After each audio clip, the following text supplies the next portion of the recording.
बलि सर आउनुभएको छ ट्याक्का लाएर हो हजुर हजुर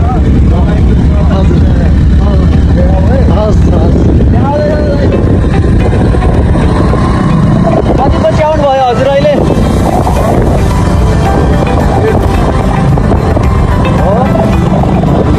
सबैभन्दा पहिला त म दाइलाई कङ्ग्रेचुलेसन भन्न चाहन्छु है दाइले बिहा गर्नुभयो नि त धेरै टिकटक हेरिरहन्थे हो धेरै भयो तर अब मेरो बाहिरतिर त फेस टु फेस भाग्यको कुरा हो दाइसँग मेरो जगत हो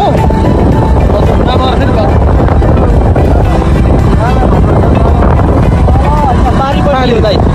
बारी दुई चारवटा घर छ नि तलमाथि अनि साइडमा छ नि हो त्यहीँनिर हो दाइ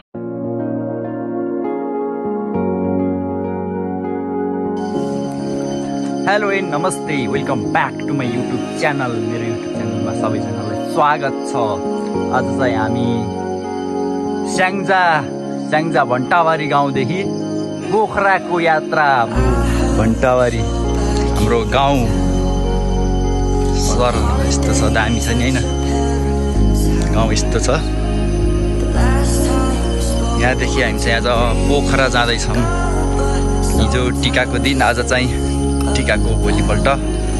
टक्क हिजो टिका सिका लगाएर आज गाउँदेखि अब ड्युटी गर्नु पर्यो गाउँदेखि सहरतर्फ लागिन्छ सागर लम्साल कलेजी पनि हुनुहुन्छ हामीसँग अगाडि हुनुहुन्छ राइडर हुनुपर्छ उहाँ चाहिँ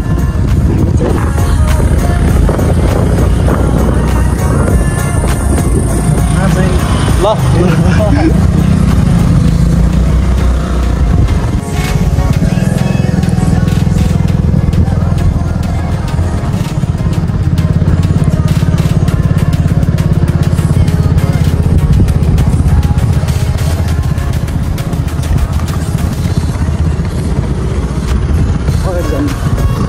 अगाडि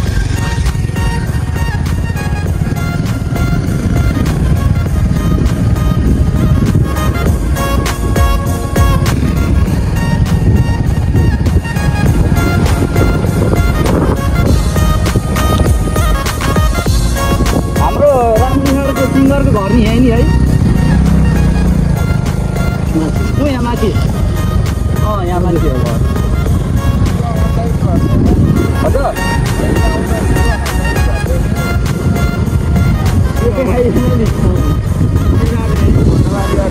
हाम्रो गाउँको चाहिँ बाटो चाहिँ यस्तै छ गाइज होइन अब के गर्ने अब के अरे भागे हेर न भागे कस्तो ठ्याक्कै भिडियो गर्दै आउँछ हाम्रो बलि सर मिस्टर बलि डिबेट भइसक्यो हाम्रो होइन अगाडि राइडर हो उहाँ चाहिँ हाम्रो अहिले अब यसो भिडियो बनाउँछ नि होइन गाइज अब ट्याक्का लाएर चाहिँ राइडर अगाडि चाहिँ बस्नुभयो चलाइराख्नुपर्छ उहाँ चाहिँ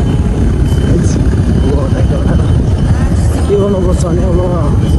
बाटोको समस्याले अब होइन हामी अब अलि स्लो मोसनमा हिँड्दैछौँ अब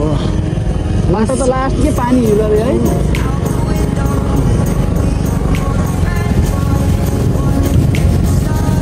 बरु पछाडि नै हुने स्कुटी अलिकति चिप्लिन्छ अलिक सुस्तो हुनुहुन्छ नि उहाँहरू बाइक त खासै उसमा होइन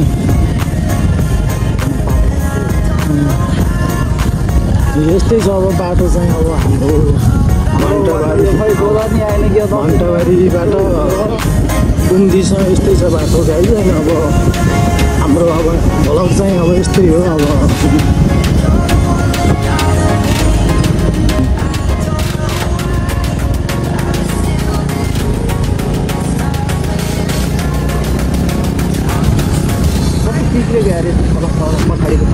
चिप्लिन्छ कि यो अब त म अस्ति आउँदा चिप्लिँदै म त राति बाटोमा चाहिँ नदेखेको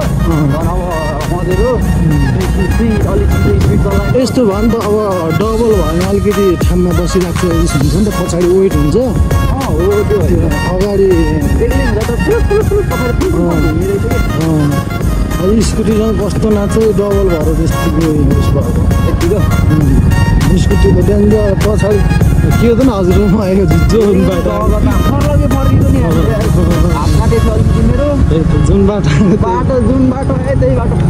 फर्केर यस्तै छ गाइज होइन अब हाम्रो भ्लग चाहिँ अब हेरिदिनुहोस् हजुरहरूले अब बाटो यस्तै छ यी अब गाउँघरको बाटो दसैँमा पनि राम्रो बनेको छ ठिक छ के गर्नु भयो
हेरिरहन्थे हो धेरै भयो तर अब किन बाहिरतिर त फेस टु फेस बाहिरको कुरा हो जनतासँग मेरो जगत हो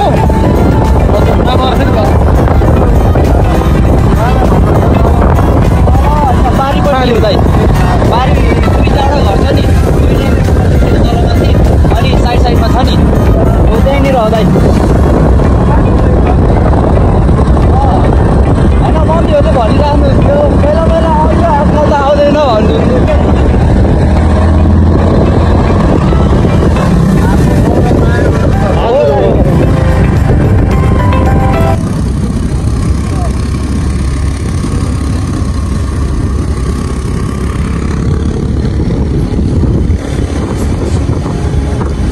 हामी चाहिँ अब जगत भन्ज्याङमा आइपुग्यौँ है फाइनली वी आर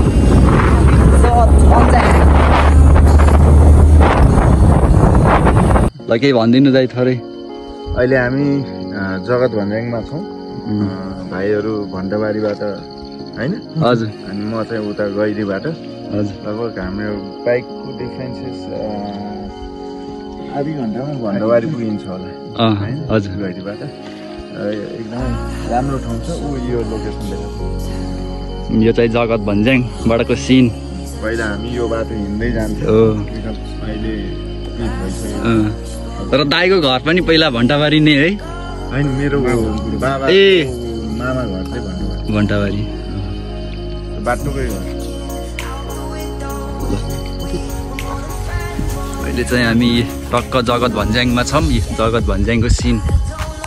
यस्तो छ भण्डाबारीको सिन उता यस्तो बबाल देखिन्छ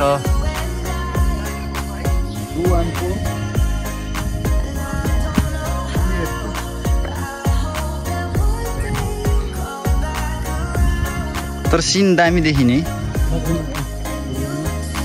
दाइहरू राम्रोसँग जानु है हजुर त फर्किने है म फर्किन्छु दाइ चाहिँ अब काठमाडौँतिरको यात्रा है हो दाइको यात्रा सफल रहोस् अब हामी पनि पोखरासम्म पुग्ने हो हजुर हजुर हामी अब डाइरेक्टै पोखरा नै हुन्छ म यहाँ भान्जा घर पसिन्छ एकछिन उहीँ यो घर उहीँ ए अँ त नि होइन पछि चिया खाएर जानु पाए दाइ ठिक हुन्थ्यो होला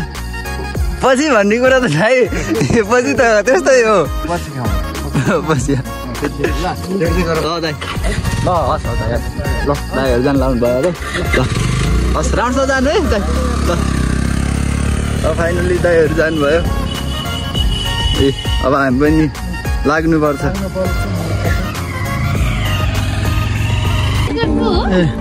गाइस हामीले अब यहाँ छ यो आशिका तामाङलाई बोलाउनु पर्ने कि यसरी 10 रुपियाँ पर पर्सन 10 रुपियाँको टिकट छ टिकट के को लागि काट्यो हो अनि यहाँ झन्डाको अवस्था यस्तो छ के गर्न खोज्यो सब लुटे खाने भएन त दिदी झन्डा त त्यस्तो रहेछ त माथि त अनि झन्डा फेर्नु पर्यो नि त अब पैसा यत्रो उठाउनु हुँदो रहेछ अनि झन्डा त्यस्तो रहेछ फेर्नु पर्यो नि त अब यो फाइनली हामी चाहिँ अब भालु पहाडबाट चाहिँ अगाडि बढिसकेको छौँ तपाईँहरूले देखिहाल्नु भयो के अरे भालु पहाडको त्यो अवस्था त्यो भालु पहाडमा चाहिँ अब पर पर्सन 10 रुपियाँ उठाइरहेको छ अब झन्डाको अवस्था त्यस्तो छ त्यो पैसा कहाँ के गरेछ तिनीहरूले खोइ